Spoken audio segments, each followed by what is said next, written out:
Welcome back to Sports Circle. हमारी 5 point IPL team preview series में अगला stop है one of the newer teams, Gujarat Titans. इन लोगों ने पिछले 2 साल में ही इतनी सारी सक्सेस ऑलरेडी देख ली है जो बाकी टीम्स जो बहुत टाइम से बैठी हैं नहीं कर पाई हैं अभी तक। पहले सीजन में जब इनको कोई भी चांस नहीं दे रहा था, इन्होंने टाइटल जीता था।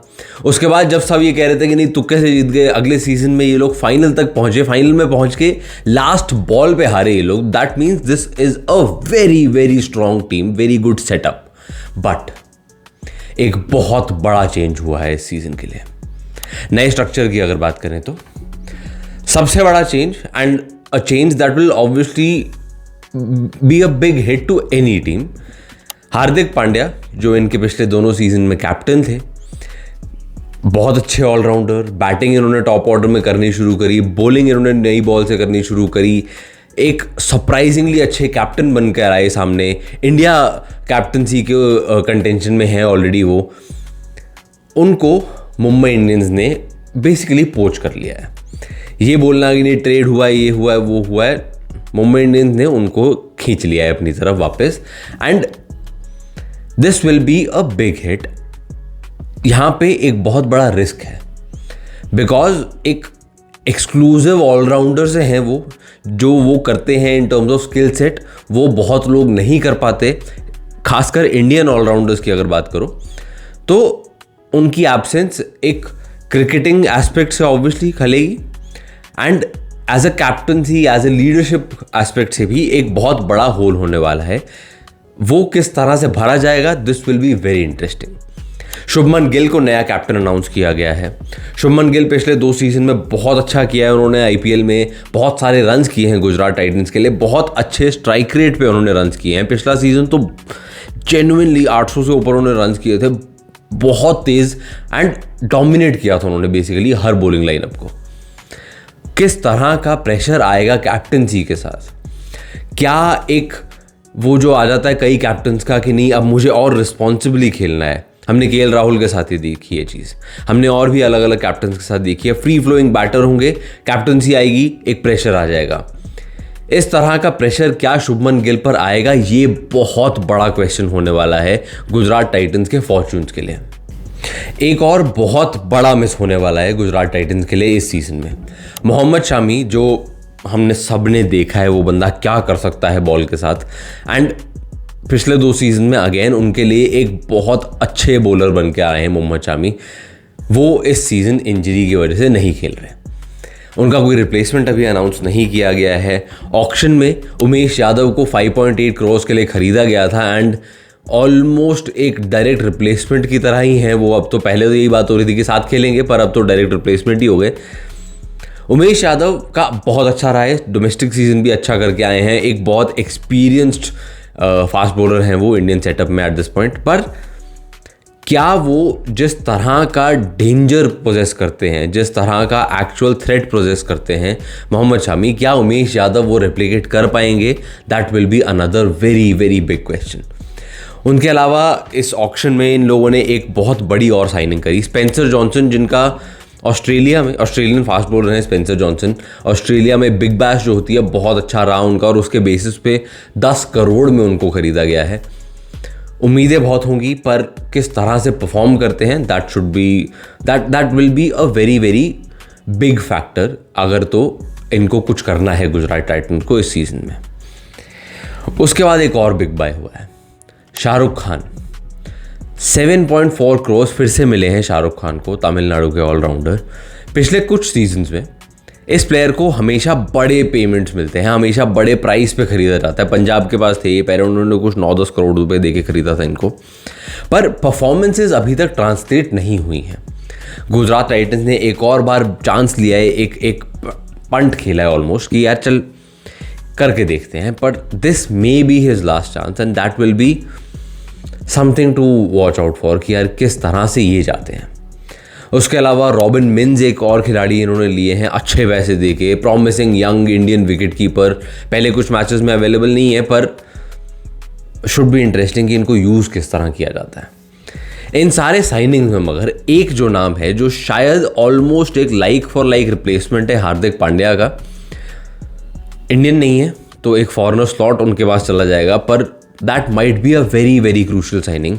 इनको 50 लाख में सिर्फ अफगानिस्तान के असमतुल्ला ओमरजाई मिल गए हैं, एंड वो बंदा जेन्युइनली पिछले 6-8 महीने में बहुत तेज़ बढ़ा है। Fast bowling all rounder, genuine fast bowler, proper big hitter in the lower order, lower middle order. Actually वो जो हार्दिक पांड्या वाला ऑलराउंडर वाला होल है वो इनसे फिल हो सकता है। कैप्टनसी का देखा जाएगा, पर प्लेयर्स हैं इनके पास, एंड जो इनका कोचिंग सेटअप है वो सेम है। कोचिंग में आशीष नेहरा ने एक बहुत बड़ा रोल प्ले किया था इनके सक्सेस में अभी तक, एंड वो अभी तक वहीं है। तो दैट विल बी इंटरेस्टिंग कि ये किस तरह से रहते हैं। Players to watch out for अगर आओ तो सबसे पहले ऑब्वियसली शुभमन गिल, उनका परफॉर्मेंस किस तरह का रहता है। कैप्टनसी के प्रेशर में वो बहुत कुछ फैक्टर कर जाएगा, बहुत कुछ डिसाइड कर जाएगा गुजरात टाइटंस के फॉर्चून के लिए। Rashid Khan again another absolute superstar, उनके परफॉर्मेंस पे और ज़्यादा चीज़ें डिपेंड करेंगी इस सीज़न में। राहुल तेवातिया एक ऐसे प्लेयर हैं जिनको देखना होगा, बिकॉज वो ऑलमोस्ट पुशिंग फॉर इंडिया वाले जोन में आ गए हैं। अब एक और अच्छा फिनिशर वाला सीज़न अगर हो उनका, स्ट्रॉन्ग फिनिशर वाला सीज़न, तो वो इंडिया सेलेक्टर्स को एक्चुअली कुछ एक और सरदर्द दे सकते हैं कि इस आदमी की तरफ भी देखो ज़रूर से। उसके अलावा B Sai Sudharsan, another future star in the making. 1-2 matches खेले हैं उन्होंने रिसेंट टाइम्स में इंडिया के लिए, अच्छा किया है उन्होंने। This will be a big season for him.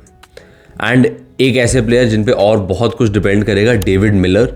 Gujarat Titans को अगर आगे जाना है तो डेविड मिलर से एक और बहुत अच्छा स्ट्रॉन्ग सीजन चाहिए होगा उनको। लाइकली 11 पे आते हैं। सबसे पहले तो obviously Shubman Gill, captain, best opener. उनके साथ ओपनिंग में मेरे ख्याल से रिद्धिमान साहा को कंटिन्यू करेंगे to start with at least. I know और ऑप्शंस हैं, पर रिद्धिमान साहा का एक्सपीरियंस और पिछले सीजन वो जिस तरह से खेले थे वो बहुत कुछ फैक्टर कर जाएगा फिर से। उसके बाद आते हैं आपके B Sai Sudharsan, big season from him. Vijay Shankar का भी पिछले सीजन में कुछ एक रिसर्जेंस सा हुआ है, एंड जो नंबर 4 वाला स्लॉट हार्दिक पांड्या का था अभी तक, आई बिलीव विजय शंकर को फिल इन करना पड़ेगा उसमें। फिर आते हैं आपके डेविड मिलर, सबको पता है क्या कर सकते हैं वो। डेविड मिलर के बाद ओमरजाई आ गए, उसके बाद फिर आ गए आपके Rahul Tewatia. This is a very very good top 7 actually, and power है, नुआंस है, अच्छे से खेल सकते हैं सारे लोग, तो ऐसा नहीं है कि कमी है कोई बहुत ज़्यादा। उसके बाद आपके आते हैं Umesh Yadav, obviously Spencer Johnson या नूर अहमद। अगर आपके स्पिनिंग ट्रैक्स हैं तो स्पेंसर जॉनसन की जगह नूर अहमद खिला दो। स्पेंसर जॉनसन अगर नहीं अच्छा स्टार्ट करते हैं तो और भी इनके पास फॉरेन फास्ट बॉलिंग ऑप्शंस हैं, तो there is enough depth in this squad. Mohit Sharma का पिछला सीजन एक खतरनाक रिसर्जेंस वाला था। उससे पहले ये नेट बॉलर थे गुजरात टाइटंस के लिए ही, एक ऑलमोस्ट फॉरगॉटन एंटिटी बन गए थे आईपीएल में, डोमेस्टिक क्रिकेट वगैरह में। पिछला सीजन सडनली इन्होंने वापस आके एक बहुत इंप्रेसिव परफॉर्मेंस दिया। दिस सीजन क्या वो रेप्लिकेट कर पाते हैं उस चीज़ को, उस पर बहुत कुछ डिपेंड करेगा। अगर नहीं रेप्लिकेट कर पाते तो कार्तिक त्यागी हैं इनके पास, ऑप्शंस अगेन हैं। मे बी अगर मोहम्मद शामी का एक और रिप्लेसमेंट ले आएंगे कहीं से तो that will be great, but depth है इनके पास, डेप्थ की कमी नहीं है at this point in time. Impact subs में अभिनव मनोहर एक इम्पैक्ट सब अच्छा कर रहे थे इनके लिए अभी तक। Shahrukh Khan I believe as an impact सब ही ज़्यादा यूज़ होंगे, क्योंकि प्लेइंग 11 में बहुत ज़्यादा जगह नहीं दिख रही है शाहरुख खान की अलग से। अगर आपको बॉलिंग ऐड करनी है तो साई किशोर आपके एक इम्पैक्ट सब हो सकते हैं। That will B an interesting watch कि किस तरह से ये लोग हैंडल करते हैं चीज़ों को। प्रिडिक्शन, अगर चीज़ें क्लिक करती हैं, अगर ये फिर से एज अ यूनिट परफॉर्म कर जाते हैं तो इन्हें प्लेऑफ से फिर से कोई नहीं रोक पाएगा, एंड जनरली ये कर जाते हैं। हमने पिछले 2 सीजन में तो ये देखा है, समहाउ कोई ना कोई हर मैच में आ जाता है आगे कि हाँ मैं करता हूँ ये वाला मैच का काम। तो इनको प्लेऑफ की रेस से बाहर काउंट करना एक्चुअली एक ख़राब डिसीजन होगा हम लोगों की तरफ से एज फैंस। आई बिलीव ये कर जाएंगे प्लेऑफ, पर अगर तो जो इम्पोर्टेंट प्लेयर्स हैं उनका उतना अच्छा नहीं रहा सीजन, कैप्टनसी का प्रेशर ज़्यादा हुआ शुभमन गिल पे, एंड ये जो कुछ फैक्टर्स जो छोटे लगते हैं पर इम्पॉर्टेंट हैं वो नहीं हुए तो शायद बाहर हो जाएं, पर count them out at your own peril. आपके हिसाब से क्या होने वाला है गुजरात टाइटंस का इस सीज़न में, नीचे कमेंट्स में बताओ ज़रूर से। वीडियो अगर अच्छा लगा तो यार लाइक का बटन दबा दो प्लीज़, ताकि ज़्यादा लोगों तक पहुंच जाए। एंड अगर चैनल पे कंटेंट पसंद आ रहा है, हमारी 5 पॉइंट रिव्यू सीरीज़ पसंद आ रही है, तो सब्सक्राइब करना ज़रूर से। मिलते हैं आपसे अगले वीडियो में।